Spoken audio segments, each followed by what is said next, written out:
आगामी विधानसभा चुनाव को लेकर बाराबनी विधानसभा क्षेत्र में राजनीतिक सरगर्मी चरम पर है। शनिवार को तृणमूल कांग्रेस उम्मीदवार विधान उपाध्याय ने सालानपुर ब्लॉक के अचरा ग्राम पंचायत क्षेत्र में जोरदार चुनाव प्रचार किया। इस दौरान उन्होंने अचरा ग्राम पंचायत के पल्ली मंगल और हरीशाडीह इलाके के विभिन्न ग्रामीणों इलाकों में घर घर जाकर लोगों से जनसंपर्क किया।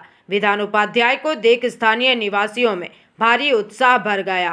कई जगहों पर तो ग्रामीणों ने उन पर फूलों की वर्षा कर उनका गर्मजोशी से स्वागत किया। जनता के इस अपार समर्थन से अभिभूत विधान उपाध्याय ने हर परिवार से मुलाकात की। प्रचार के दौरान मीडिया से बात करते हुए विधान उपाध्याय ने अपनी भविष्य की योजनाओं की जानकारी दी है। उन्होंने स्वीकार किया है कि कुछ क्षेत्रों में अभी भी पेयजल की समस्या है और कुछ परिवार पक्के मकानों से अब तक वंचित है। आज के इस हाई वोल्टेज प्रचार अभियान के दौरान अचरा पंचायत इलाके में तृणमूल कार्यकर्ताओं का उत्साह देखते ही बन रहा था। वहीं अपने वादों को दोहराते हुए विधान उपाध्याय ने क्या कहा है, आइए सुनते हैं। उसके बोलबो उन्नयনের সাথে থাকুন, শান্তির পরিবেশ যেটা রাখা আছে, যেটা আপনারা সবাই মিলে আমরা একসাথে রেখেছি, সেই পরিবেশটাকে রাখুন। মমতা বন্দ্যোপাধ্যায় আশীর্বাদ করুন এবং অভিষেক বন্দ্যোপাধ্যায়কে আশীর্বাদ করুন। এখনো কত জায়গায় বাকি রয়েছে প্রচার? দেখুন, প্রথমত হচ্ছে আমাদের অলরেডি 365 দিনে মানে আমরা ঘুরে বেড়াই।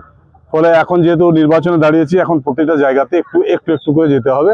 তাই এখন যাচ্ছে প্রায় 80% 90% কমপ্লিট হয়ে আছে। মেনলি হচ্ছে কিছু কিছু জায়গায় জলের প্রবলেম আছে একটু। আর যেহেতু 2016 থেকে 2024 বাড়িয়ে পায়নি কেউ, তারপরে মমতা বন্দ্যোপাধ্যায়ের নেতৃত্বে বাড়ি পেয়েছে, প্রায় 30 লক্ষ মানুষ পেয়েছে। এখন যারা বাড়ি পেয়েছে তার পাশের বাড়ি হয়তো বাড়ি পায়নি, সে বাড়ি চাইছে। এখন কি কাজ করবে আগামী 5 বছর? কি কাজ এখন আমরা অলরেডি ম্যানিফেস্টো দিয়েছি, মানুষকে দেব।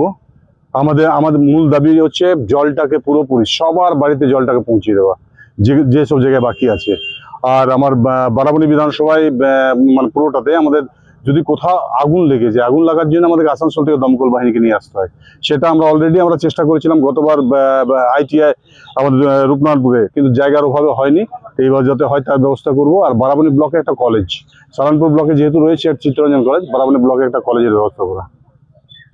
राहुल तिवारी की रिपोर्ट, PVTV न्यूज़।